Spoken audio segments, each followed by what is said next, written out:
আমি 4টা দিন হয়ে গেছে প্রশাসনের কাছে, সরকারের কাছে, জনগণের কাছে আমি বিচার চাই। কেন প্রশাসন কি ঘরে বসে আছে? কেন এখন আসামি ধরা পড়লো না? আমি ফাঁসি চাই এই সন্ত্রাসীদের। আমি প্রশাসনের কাছে শুনতে চাই। 4 দিন হলো খুন করা হয়েছে। আমরা এই যে থানার সামনে এসে বিক্ষোভ করছি।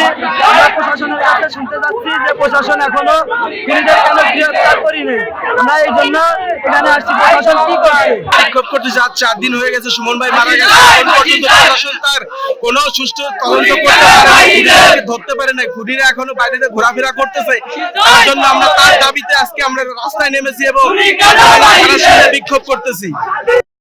17 জন আসামির একজন গ্রেফতার করতে পারলো না। কেন গ্রেফতার করতে পারতেছে কেন না? কেন